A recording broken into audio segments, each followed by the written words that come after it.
Hello everyone, welcome to can studies. आज है 26 मई। Start करते हैं आज के एमसीक्यू क्वेश्चंस। आज का फर्स्ट क्वेश्चन है,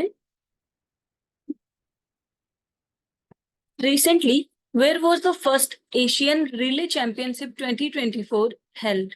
आपसे पूछा जा रहा है, हाल ही में पहली एशियाई रिले चैंपियनशिप 2024 का आयोजन कहां पर किया गया है। आपके ऑप्शंस हैं Beirut Lebanon, Bangkok Thailand, Beijing China या फिर न्यू दिल्ली इंडिया। यहाँ पर आपसे एशिया में आयोजित होने वाली पहली रिले चैंपियनशिप के बारे में पूछा जा रहा है। आपको बताना है कि इसका आयोजन कहाँ पर किया गया है। और इस क्वेश्चन में आपका करेक्ट ऑप्शन हो जाएगा ऑप्शन बी। इसका आयोजन किया गया है बैंकॉक थाईलैंड। आप यहाँ देख सकते हैं। So the Indian athletic contingent one 3 medals at the inaugural Asian relay championship in Bangkok Thailand, जिसका आयोजन किया गया 20th और 21st of May. And the Indian team secured 1 gold in 4 into 400 meter mixed relay, setting a national record of 3 minutes 14 seconds with Muhammad Ajmal, Jyotika Sridandi, Amoj Jacob and Subha Venkatesan. तो mixed जो relay race होती है उसमें ये 4 participants रहे हैं भारत की तरफ से। इसके साथ ही मेंस का 4 into 400 मीटर रिले टीम की बात करें तो इन्होंने सिल्वर मेडल जीता है, clocking 5 minutes 76 seconds। And the women's 4 into 400 metre relay team, इन्होंने भी सिल्वर मेडल जीता है और इनका टाइम रहा है 3 मीटर 33.55 सेकेंड। सो 16 टीम्स ने इसमें पार्टिसिपेट किया है and this event was a qualifier for the 2024 Paris Olympics. तो आप ध्यान रखेंगे, भारत ने एशिया के पहले रिले चैंपियनशिप में 3 मेडल जीता है, जिनमें से 1 गोल्ड है और 2 सिल्वर है, और इसका आयोजन किया गया है बैंकॉक थाईलैंड में। बढ़ते हैं नेक्स्ट क्वेश्चन की ओर। According to a recent report by the Wildlife Institute of India, which state has the maximum number of gangetic dolphins in India? यहाँ पर आपसे पूछा जा रहा है, भारतीय वन्यजीव संस्थान की हालिया रिपोर्ट के अनुसार भारत में गंगा डॉल्फिन की संख्या सबसे अधिक किस राज्य में है। आपके ऑप्शंस हैं उत्तराखंड, उत्तर प्रदेश, बिहार या फिर मध्य प्रदेश। और इस क्वेश्चन में आपका करेक्ट ऑप्शन हो जाएगा ऑप्शन बी। तो सबसे ज्यादा इनकी संख्या है उत्तर प्रदेश में। आप यहाँ देख सकते हैं। So according to the Wildlife Institute of India, about 4,000 dolphins inhabit the Ganga and its tributaries, with Uttar Pradesh home to approximately 2,000. So to protect these dolphins, the UP government declared a dolphin sanctuary in Chambal, where 111 dolphins have been recorded. The Prime Minister Modi, इनका जो project है dolphin से related, that has raised public interest in these endangered animals, and the Namami Gange initiative aims to stabilize and double the dolphin population by 2030, integrating pollution control and wetland conservation and also public participation. So the river dolphin is a globally endangered species. Sorry, यहाँ पर अगर हम dolphin इस creature की बात करें तो ये इंडेंजर्ड की कैटेगरी में आती है, thriving in various reverse like Ganga, Yamuna and Chambal, और वो इन नदियों में पाई जाती है। आप ध्यान रखेंगे कि हाल के जो रिपोर्ट आई है wild life institute of India के द्वारा, तो इसमें सबसे ज्यादा संख्या जो है वो उत्तर प्रदेश में पाई गई है। बढ़ते हैं नेक्स्ट क्वेश्चन की ओर। Consider the following statements regarding International Court of Justice. यहाँ पर अंतरराष्ट्रीय न्यायालय के संबंध में कुछ कथन दिए गए हैं जिन पर आपको विचार करना है। फर्स्ट स्टेटमेंट है, the ICJ, also known as World Court, is the principal judicial organ of the United Nations. And second, It was established in June 1945 by the Charter of the United Nations and began work in April 1946. And third, French, English and Russian are the official languages of this code. और यहाँ पर आपसे incorrect statement पूछा जा रहा है। आपको बताना है कि अंतरराष्ट्रीय न्यायालय से संबंधित यहाँ पर कौन सा स्टेटमेंट इनकरेक्ट है।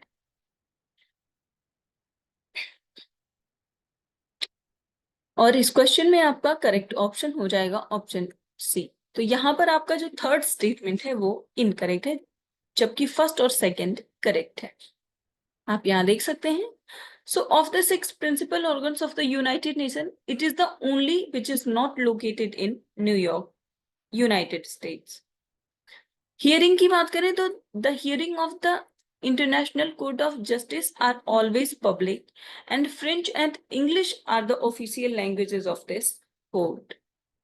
So International Court of Justice की बात करें तो इसको वर्ल्ड कोर्ट भी कहा जाता है and it is the only international court that adjudicates general disputes between nations and gives advisory opinions on international legal issues. So ICJ is the successor of the Permanent Court of International Justice, which was established in 1920 by the League of Nations. बढ़ते हैं next question की ओर। Consider the following statements with respect to Agnipath scheme. यहाँ पर अग्निपथ योजना से संबंधित कुछ कथन दिए गए हैं जिन पर आपको विचार करना है।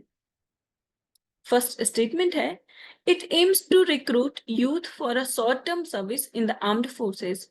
And second, under the Agnipath scheme the duration of the service for Agniveers is 4 years.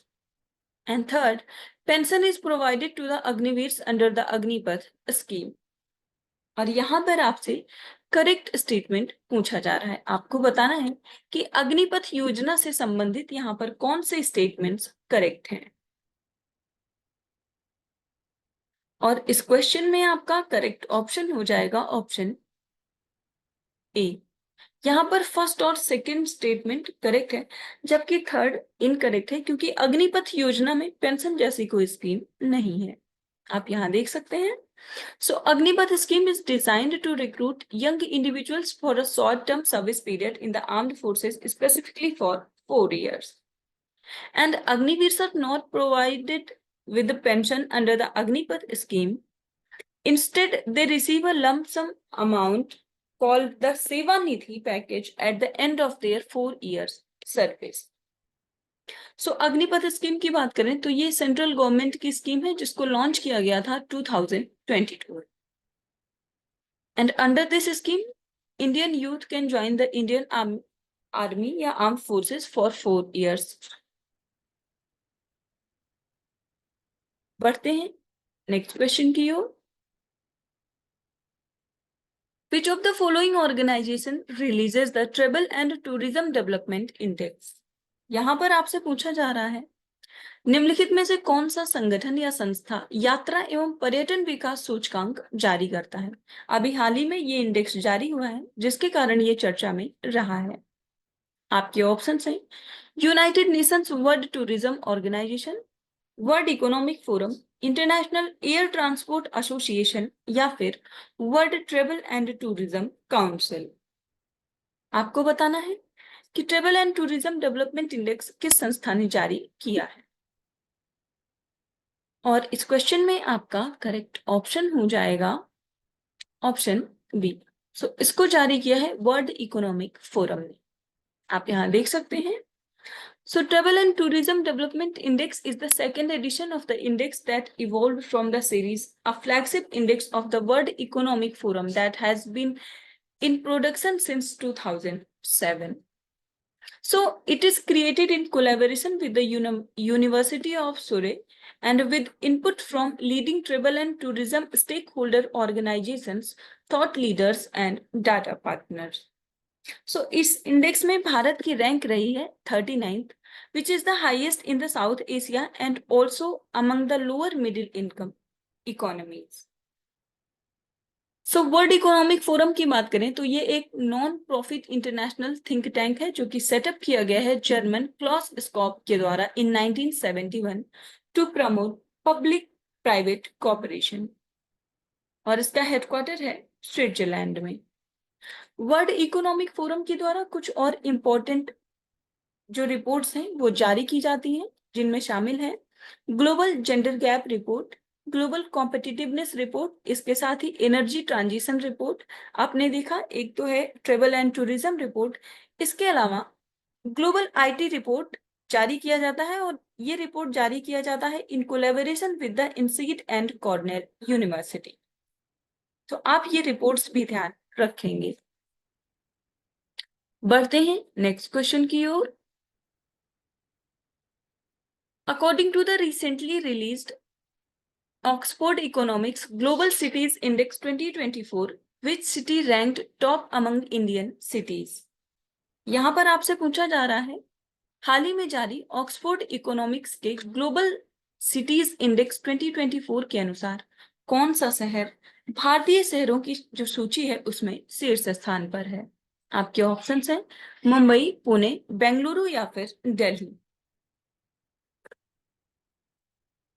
और इस क्वेश्चन में आपका करेक्ट ऑप्शन हो जाएगा ऑप्शन डी। सो ऑक्सफोर्ड इकोनॉमिक्स के द्वारा जो इंडेक्स जारी किया गया है जिसका नाम है ग्लोबल सिटीज इंडेक्स, इसमें भारतीय शहर जो प्रथम स्थान पर है वो है न्यू दिल्ली। आप यहाँ देख सकते हैं। So according to the Oxford Economics Global Cities Index 2024, Delhi has ranked 350th among the world's largest 1,000 cities and emerged as the highest ranked Indian city. प्रथम स्थान पर बात करें तो इस इंडेक्स में प्रथम स्थान पर है न्यूयॉर्क, सेकेंड प्लेस पर लंदन और थर्ड प्लेस पर है शैनजो। So as per this index, 1,000 largest cities in the world accounted for 60% of the global gross domestic product in 2023. आप इसमें दिल्ली की रैंक को ध्यान रखेंगे कि वैश्विक स्तर पर जो दिल्ली का रैंक है वो है 350 और ग्लोबल सिटीज इंडेक्स को जारी किया है ऑक्सफोर्ड इकोनॉमिक्स ने। आज के करंट अफेयर सेशन में इतना ही। Thank you for watching. Do like, share and subscribe.